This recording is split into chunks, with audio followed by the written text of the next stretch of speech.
Hello and welcome everybody to Crypto Rosetta. My name is Savage and today we're going to be having a look at Ethereum.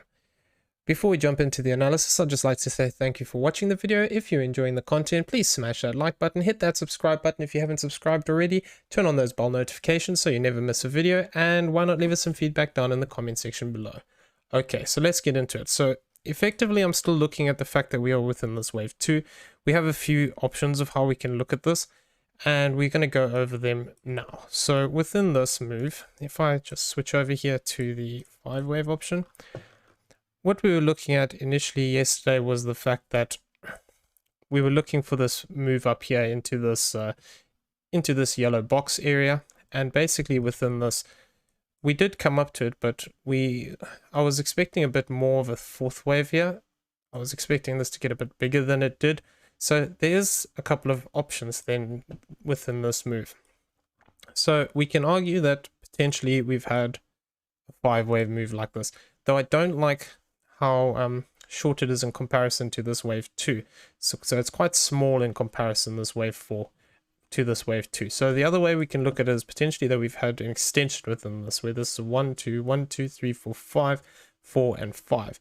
And that would effectively make this the wave 3 high point. So if that is the case, what we would then be looking at is the potential that we're actually still within this white wave 4. So we could be effectively within this white wave 4, and there's a couple of options that we can look at here.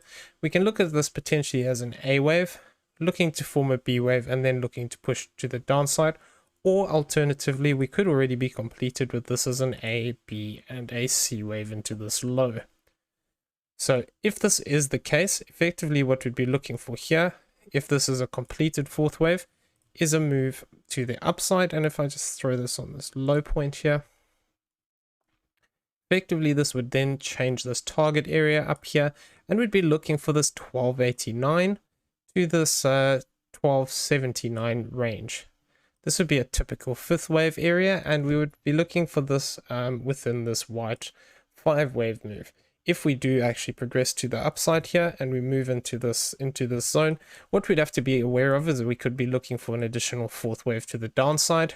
If that does play out and we do move up into this zone here, what we could then be looking for is, it depends exactly where we come into this zone, but we could be looking for this additional retracement here between this 0.382 and this 0.5 as a maximum. So it can be anywhere from this 236 down to this zone.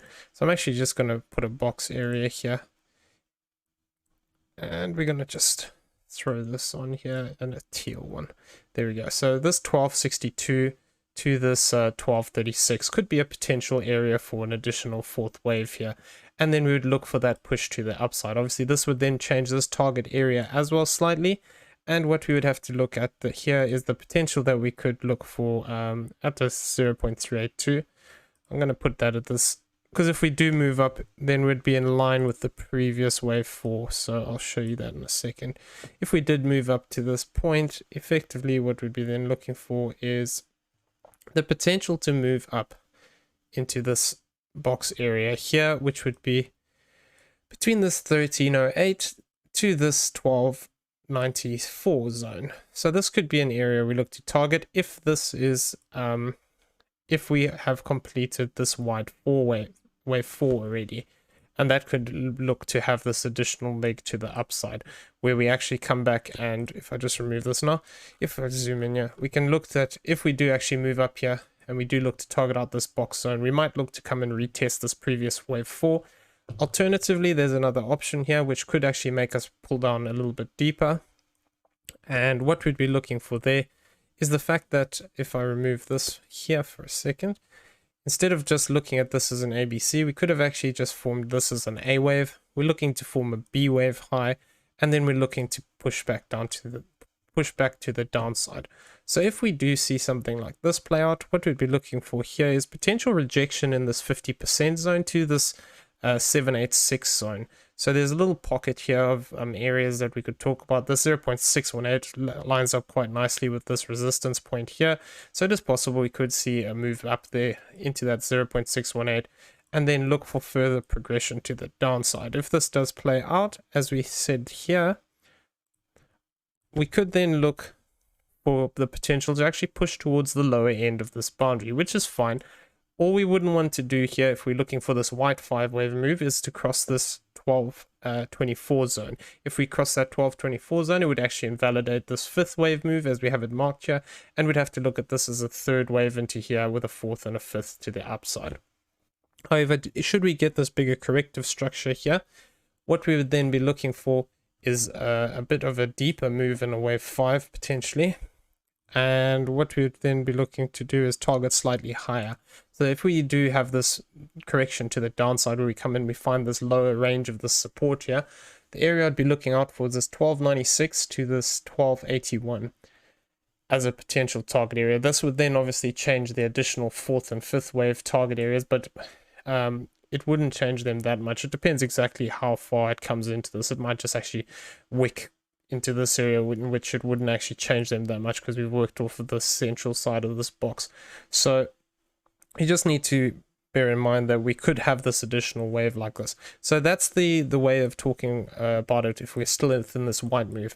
However, what we could be looking at is rather, like I said, we can count this as a completed 5-wave move like this. I don't really like the relationship between this 4th and this wave 2, so I do think there's something else going on here, but we'll have to wait and see what happens. And basically within this, if we look at it like this, we'd be looking at this teal 4th wave being there, and then actually this would be our support zone for the 5th wave. It would actually change it slightly. So let me just measure this off here. Into this high point. Let's actually move this across so we can zoom in here and see the numbers nicely. Okay, so if that is the case, basically if this is actually our 3rd wave high point, what we wouldn't want to do is cross back below this 1231.02. Crossing below this 1231.02 would actually make me more inclined to think that we have some other kind of structure developing here, because a 4th wave shouldn't really cross much lower than this 0.5 range. It can wick down, but I wouldn't want to see it travel like down to this 0.618 area. Otherwise, it's more likely that we have some other kind of structure going on and we'll have to reevaluate it at that point. But either way, we're still looking for the potential of coming back a bit deeper here within a 4th wave, or alternatively, like we said, if we've completed this here, we could be on our way to this zone here of this 1289 to this 1279 zone, and then we could look for this additional 4th and 5th. We'll have to see how it plays out exactly, because this 4th wave could also technically be completed here, and then we could just look for one more push to the upside and then it would be completed. Alternatively, we have that additional 4th. So that's something we just need to see how these react. If we do manage to push up into this zone, I'd be very interested to see how we react in this previous 4th wave area and within this specific zone that we talked about here, and see whether we have some potential for some additional legs to the upside. So if I just want to have a look at something quickly. If I throw this back on, so we can see within this typical rejection box here that we got here, so we've already hit that 0.618. This would be the 702 and this is the 786. So if we did move back up into, if we did have this additional leg here, we could actually look to target out this 702, which comes at this 1306.80. So we could look to actually target out this zone. We'll have to just see how the waves progress, but there's something to keep in mind. So within this also we have a couple of other things that we need to be aware of, and one of them is this. So we're looking for this potential for this wave 2. If I actually just remove this ABC here, and let's get rid of this. We can also look at this move slightly differently, and what we would be looking for there is the potential that we could actually count this as a 1, 2, 3, 4, and then an extension within the 5th wave. So if we do actually start to break down from this point, what we'd be looking for is the potential that we could have. This is an A wave, a B wave, and this actually is a completed C wave. So we need to monitor this move here. We need to see more evidence that we still have these additional 4ths and 5ths to come, because otherwise what we could just have is an extension within this wave 5, which is not very common. It normally is the third wave which extends, but it is still possible. So we just need to be aware of that. If we do start to break down here and start to form impulsive structure to the downside, maybe taking out this low point here of this 1181, then it would be possible that actually we've just had this as an ABC, and then we could start to form some bigger impulsive structure to the downside, where we look to come down and break down through some of these lows, and then be looking for that deeper move that we've been talking about for a while now. Okay, so we're gonna have to just keep an eye on these moves. We've got our little target areas that we need to monitor and where we think we can potentially go. So we need to see how those fourth waves react. If we do get the additional fourth wave, then that would make sense as well. So we just need to be aware of it and keep an eye on things. So I hope you found this video useful. If you did, please smash that like button if you haven't already, subscribe if you haven't, and why not leave us some feedback down below. Really appreciate all your guys' support, and we'll see you in the next video. In the description below there is a link to Discord. Why not come and join us? You know, it's free to join. Once you're in the general chat area, just mention a member of staff. We'll be happy to help you out with anything you might need. And also in the description below there's a referral link to BYBIT.